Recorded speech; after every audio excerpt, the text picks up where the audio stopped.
we fall in love with, are we helping someone or are we actually solving a problem for someone? Because the value add is in the problem solving.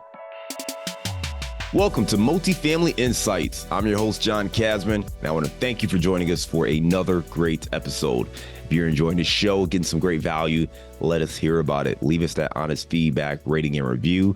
And if this is your first time checking us out, make sure you hit that follow or subscribe button so you don't miss an episode. We've got a great show today. We're going to be talking to Johnoson Crutchfield. They say you're the average of the 5 people you spend the most time with. So if you want to grow as a multifamily investor, you have to spend more time with other multifamily investors. And an easy way to do that is to join our apartment investing mastermind group today. Just go to casmancapital.com and click on the mastermind button. Now, as a part of this group, you'll get access to expert trainings, group coaching calls, industry news and updates, as well as all of our webinars and workshops, including our 3-hour workshop on raising capital. Again, if you want to be around other multifamily investors that can help you scale your portfolio today and grow your network, make sure you're a part of the Apartment Investing Mastermind. Just go to casmancapital.com and click on the mastermind button today. On today's episode of Multifamily Insights, we sit down with Johnoson Crutchfield. Now, Johnoson has built a $30 million multifamily portfolio, and he shares his secrets from trying different careers and industries in education, making it to real estate, and how he focuses on going direct to owners and finding the seller motivation to get a deal done. You want to learn how he's getting these deals at a great discount. Check out this conversation on Multifamily Insights. Johnoson, how are you today? Hey, I'm doing great. How's Cincinnati? Hey, man, Cincinnati is good. It's a little chilly today, but you know what? That's the ebbs and flows of being in the Midwest. You know, one day you get 75 degrees and sunny, and the next day somehow you get 30 degrees of rain and snow maybe, but here we are. Well, listen, I know you're based in Dallas. Why don't you give our listeners a little bit of background on who you are? Sure. Appreciate you having me on too, John. Doing deals in Dallas, doing deals pretty much in all over the Southeast. Pretty big presence actually in Tupelo, Mississippi. And I've been doing this for about 7 years. So I like to kind of start my story off talking about, how regular of a guy I am, a pretty regular person. Grew up in Tallahassee, Florida, had a very nurturing home. Dad went to work every day, pretty much the best thing he ever did, come home every day at 5 o'clock. And, mom was a school teacher. They told me, hey, you go to school, listen to your teachers, you get good grades. If you get good grades, you'll be able to go to college. And I was one of those really naive kids who believed that that was the only option, right? I actually did not think it was optional for me to get out of the house at 18. I don't know if anybody ever heard that. I also didn't think it was an option to, is that me? Sorry about that. 1 second. Is that me? Okay. Hopefully they'll be able to edit this. Yeah, they got it.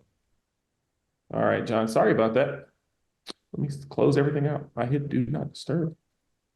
All right, hopefully that won't happen. Anyways, I'll start over. So, regular guy, grew up with mom and dad, growing up every day in school, listening to them say, go to school, get good grades, listen to your teacher. And, I thought that at 18, I had to get out of the house because that's what was preached to me growing up. You got to get out of the house at 18. And if you get good grades, you'll be able to go to college. So college was this dream for me that I didn't think was optional. So I went to college, ended up getting good grades, right? And getting a good job, which actually was teaching in a middle school. Somebody said, well, you should go back to school so that you could get more good grades and maybe you'll get a promotion at work, make more money. And so did that for a while, then ended up, going to school some more, ended up getting a doctorate degree and, becoming a principal of a school. And ended up, just really following the rules, which said, go to school, get good grades, get a promotion, you'll make more money. And what happened, is I reached this principal of the year status, people calling you Dr. Crutchfield and, ended up spending a lot of time taking care of other people's kids and being away from my family.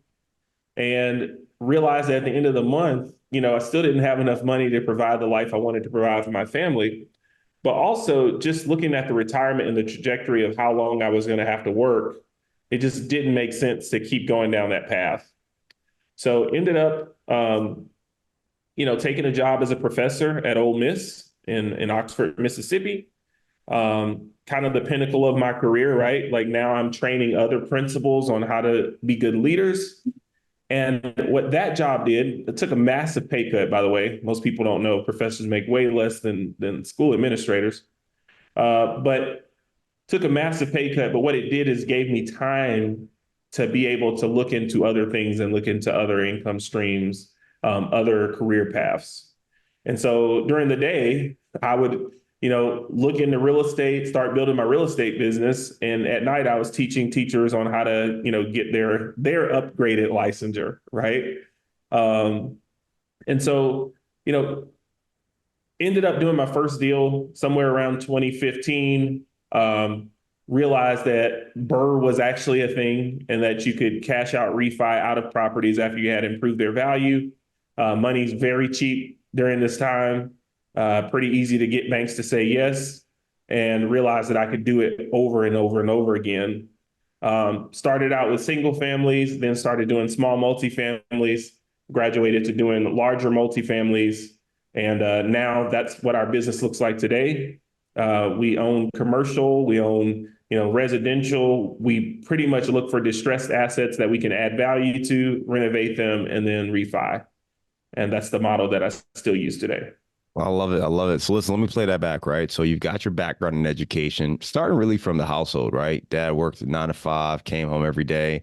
Mom was a school teacher. You knew that you needed to go to school, get a good education, and maybe you could get into college.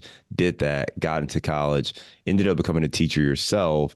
And as you were growing and scaling, became a principal, got more school, and you realize there was something off. And I think that really is important because, all of our listeners and everyone who is, intrigued by real estate, usually it's because you realize that there's more you want, right? You want to either stretch your dollars further, get some passive income, you want to create financial freedom. And that's what really kind of enticed you to say, okay, let me take a pivot. Even though you took a pay cut to become a professor, you actually had more time. And that time allowed you to learn more about real estate investing. You started investing in some smaller properties. And to date, you've invested in over or 500 units, right? So you do a little bit of commercial. You also do residential. And your plan right now is buying distressed assets, fixing them up, and then kind of holding them for profit. Did I capture all that correctly? Absolutely. I love it, Absolutely. man. Let's go back to that moment, right, where you're in the university. So you've done the professor thing. You're in the or you're at the university, and real estate is kind of grabbing your attention. What was it about real estate that was appealing to you, and what gave you the confidence to move forward and become an investor since you didn't have this in your background? Yeah, so I think confidence is borrowed, right? I definitely think there's a confidence that comes today from repetition, taking action repeatedly over and over. But back then, I think it was really more just, doing what a lot of people do, like Googling what are some passive income streams, right? What are some income streams that I can do alongside my job? What are some things, and I'll say this too, just thinking about it, there's a lot of things that I tried, right, that didn't work or that I didn't stick to. And at the time, I wasn't thinking, that I was failing at things. It was just more natural of like, okay, I'm going to try drop shipping. I remember that. Or, I'm going to try eBay business. I'm going to try starting my own consulting company alongside teaching. All of these things that I tried that I didn't stick to, it seemed like real estate stuck because it was interesting to me. And then after realizing, okay, this is actually how the economy moves, I think it was like, okay, this is what I should be doing. And even now, I still have that pull.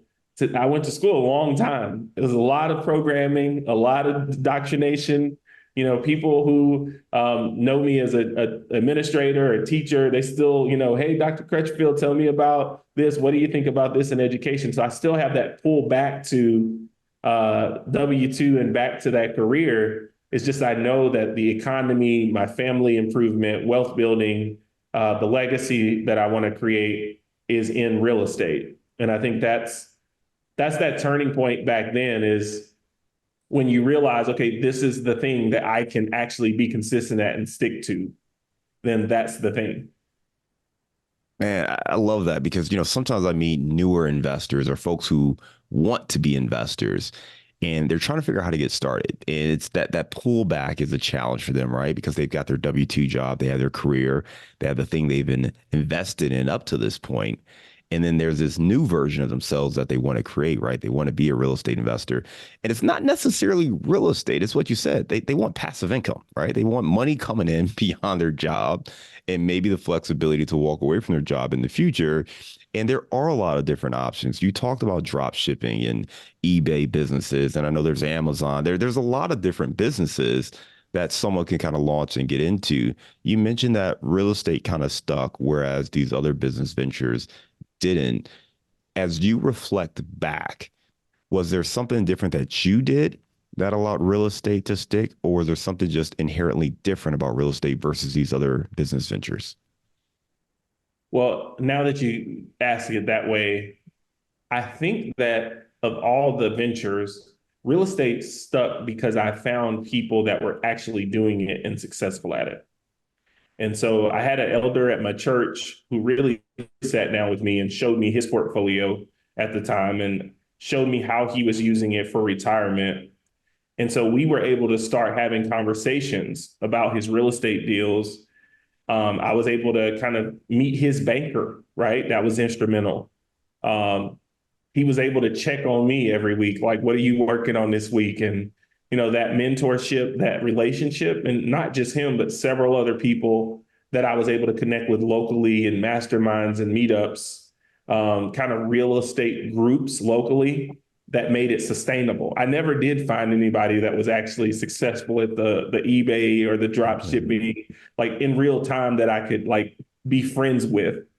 And I think that mentoring and relationship piece is another reason why I was able to stick to it. I think that's huge, right? Because my background is very similar, right? The thing for me that allowed me to stick with real estate was what you just hit on. Like I found people who were having success and I watched it. I was watching other young people who were my age, where I would see them at one meetup and they had 3 units or 9 units. And then 6 months later, they're at, 18 or 27 units. And I'm like, wait a minute, what? There's a guy, I just interviewed him recently. When I met him, he was doing homes, like just gut rehab kind of single family homes and then renting them on like basically Gary, Indiana, like far south side of Chicago, basically northern Indiana. And this man has amassed like a huge company that has like, I don't know, I think he's got like 10,000 units under his belt now, and he's got a tech firm and all this other stuff, right? I remember, his early days when he did his very first investment. So the insight is really powerful there. If you want to succeed as a real estate investor and if you want to stick with something and see success and growth, you have to surround yourself with people who are doing what you want to do. For you, it was that elder in the church, being able to sit with him, see the portfolio he's built, meet some of the people he had, attending these meetups, attending these masterminds. That's critical. You have to find these people and create your tribe, whether it's a direct mentor, whether it's a mastermind community. Find people who are playing the game the way you want to play it and surround yourself with them. Immerse yourself in that community. That's going to eliminate some of the distractions and allow you to get that reinforcement on a continual basis so you can see success. So I really appreciate you sharing that because that's one of those little insights that it's easy to gloss over and miss, but that thing right there could be the difference between someone actually sticking with it, succeeding and getting that great result as opposed to stepping away and not getting that. Let's talk about your real estate investing now, right? So you've got a nice size portfolio, right? 500 units, over $30 million. You mentioned that you primarily focus on Dallas and Mississippi as two of kind of your core markets. Talk to me about your strategy. I know you said single family or residential and commercial, but at a high level, talk to me about your strategy. What do you look for in a deal and opportunity, and what's your business plan? Yeah, so this is a unique factor for me, I think.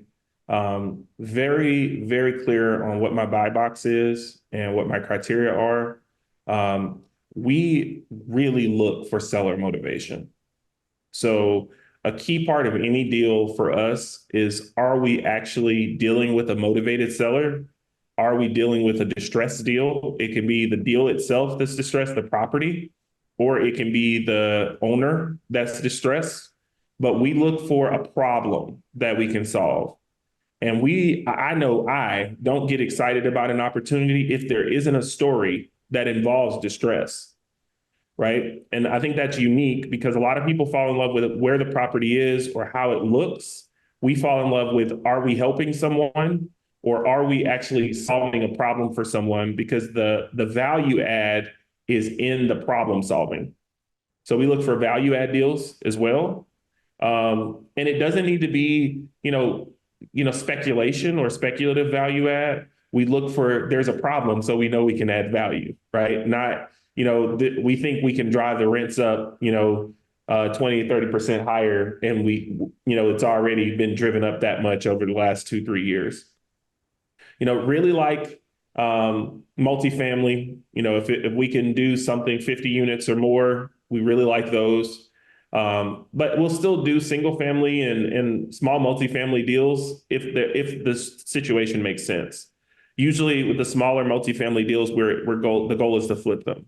So single family, duplexes, we're renovating them, putting them right back on the market, maybe a year later, and then selling those to investors that are at that point, so we can use that capital to keep leveraging up into larger deals.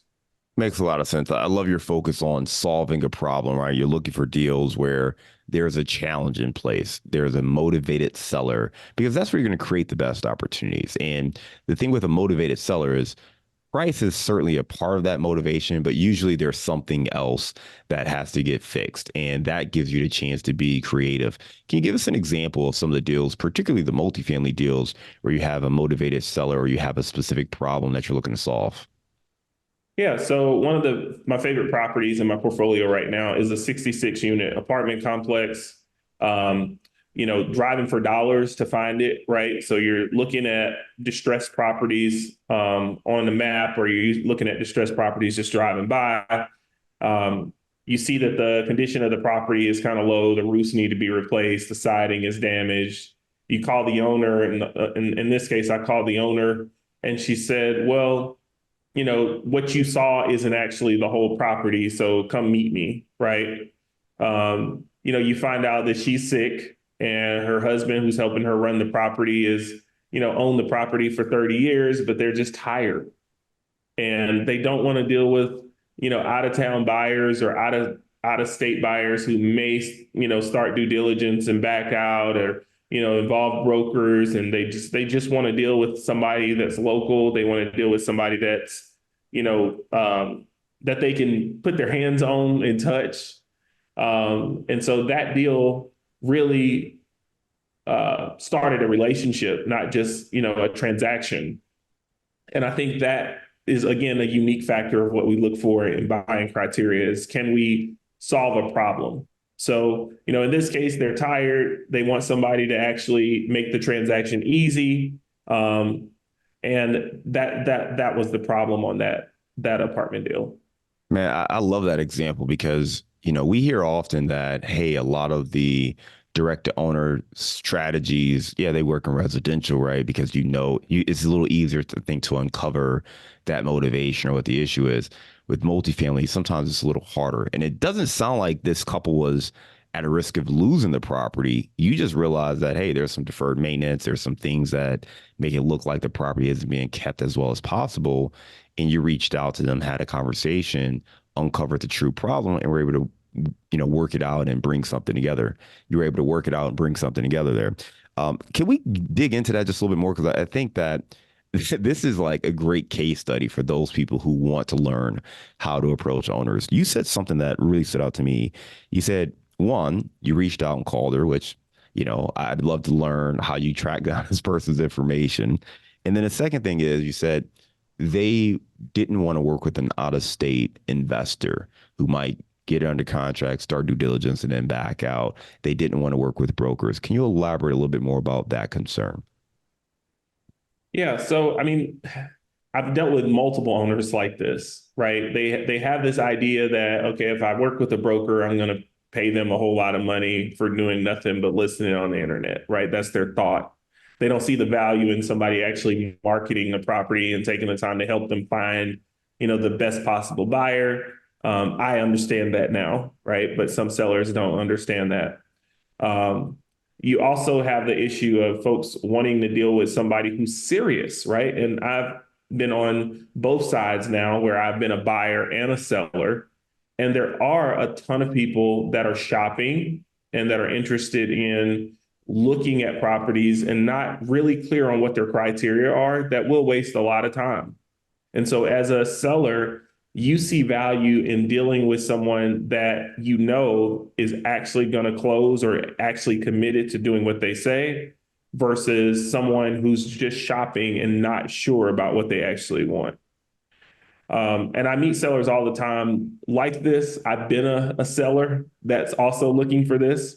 And I'm more apt to make a deal with someone who I'm sure is a buyer that's serious than I am to make a deal with someone who's kind of feeling it out along the way. And you can tell who they are. I think when you see, a lot of, due diligence, a lot of, protection from a potential buyer, like they're really trying to cover themselves and make sure they have an out. It really discourages some of these types of deals from happening because if it's a great deal, I'm not talking about a marginal deal. If it's a great opportunity, tons of value add, widespread, people don't want to play around. Like, especially if they're in distress or, there is, a health issue like there was in this case. I don't have time to go through this with you for months and then try to pick it up with somebody else. And I think when you can present yourself as a solution to that, we close deals, our name and reputation in Tupelo, Mississippi, we're closers. If we put it under contract, we figure it out. I think that was very helpful in this situation for sure. I love it, man. I think that's so powerful, right? A couple things you said. One, understanding that seller's perspective. Even you were a seller and you put yourself in that shoes. You want to deal with somebody who's looking to close.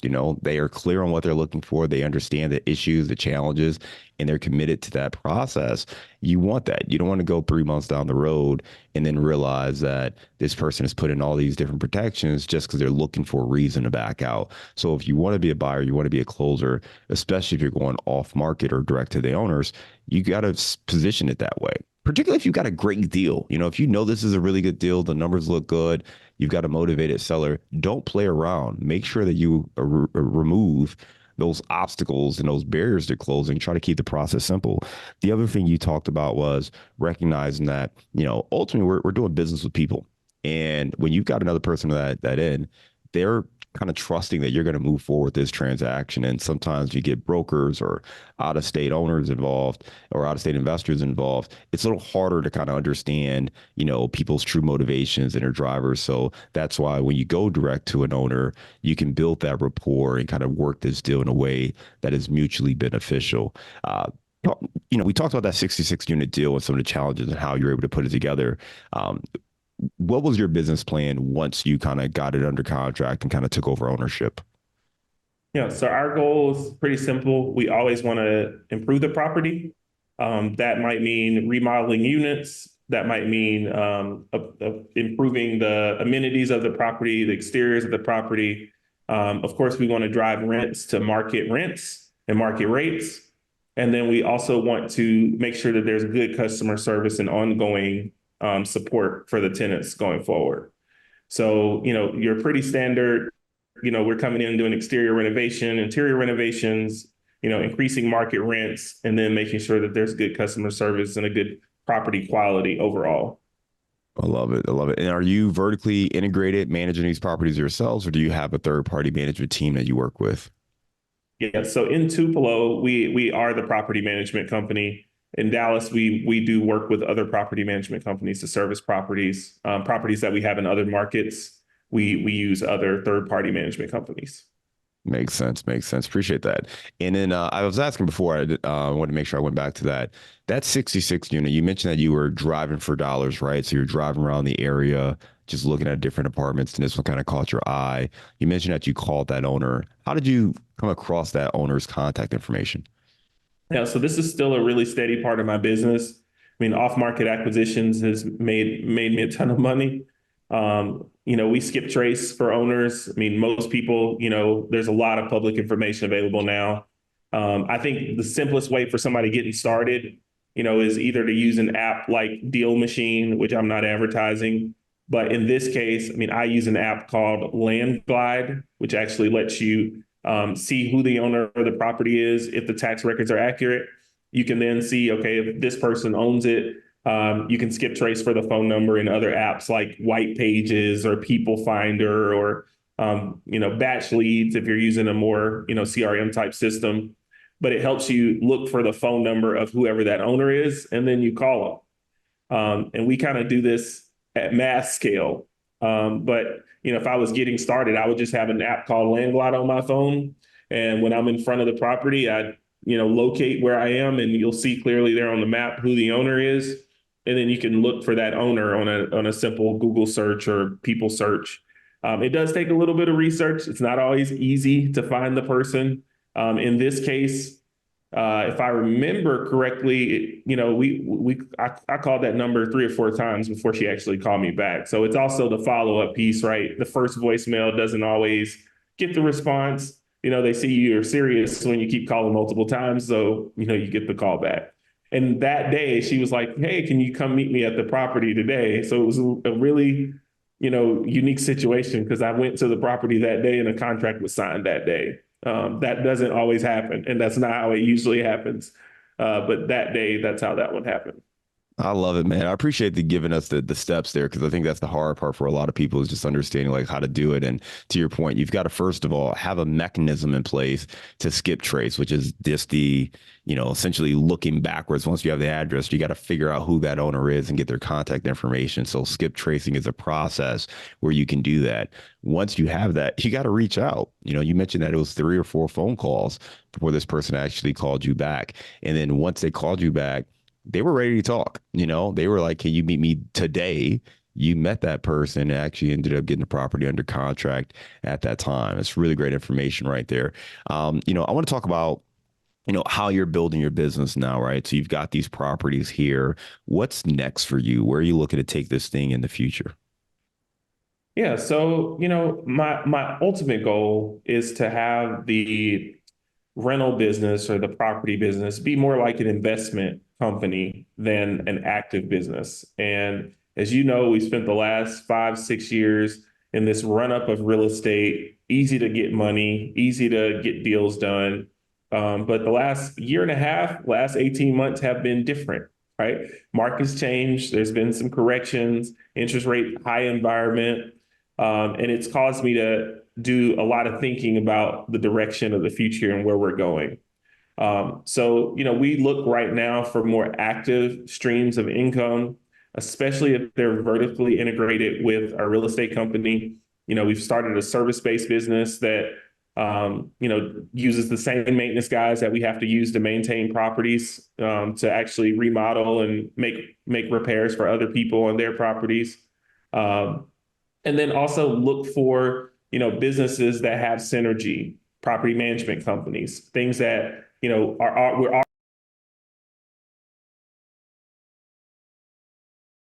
because I think one of the most honest and clear communication I can give to people now, everybody looks at the number of doors or they say how many units and it's exciting. But the real truth of the matter right now is that me again? I I can think. still hear you. All right. But the real truth of the matter is real estate investing is a long-term game. Real estate investing is investing, and investing is compounding over time, right? It's not a get rich quick scheme. It may seem like we have these massive run-ups from time to time, and we did. I would say that I started buying pretty heavy in 2017, 2018. And if we had had this correction before the COVID run up, I would have had to start over, right? I was growing very aggressively. And this correction that we've had the last couple of years, I've been able to kind of get through it because of the equity from the COVID run up. But, anybody getting in right now should be thinking, how can I make real estate investing a long-term plan? How can I make this a part of my overall strategy long-term, but doing other things actively that give you joy and fulfillment and also provide you with income is not a bad idea. I love that. I think you're thinking about it the right way, right? Talking about one, looking at complementary businesses, right? Maintenance businesses or property management businesses. You're already in the space, right? You know investors, so you can leverage those relationships, know what these individuals need and provide a value that way. So this is an active business, but again, a way to grow and kind of add a complementary service. But then also recognizing that real estate investing is for the long haul. And I love your point because so many people have been fortunate to be a part of an unprecedented run up where you could buy a property, do a little bit to it, and 12, 18, 24 months later, you're selling this thing for a really nice profit. And that's simply not going to be the case moving forward. Like it's going to be really difficult to create that much value in such a short period of time, which is why typically, at least on multifamily, you're looking at 5-year holds, 7-year holds, longer time frames. It's not a 2-year investment. So having that approach and that mental makeup will put you in a better position moving forward. I really love the way you're thinking about the business, and I know that you're out there sharing your wealth with other people as well. For folks who want to learn more, they can follow you on both Instagram at grabthemap is your handle, and then your website grabthemap.com. Johnoson, we're going to go to our round of insights. Are you ready? Yeah, let's go for it. Give me a failure or an apparent failure that set you up for later success.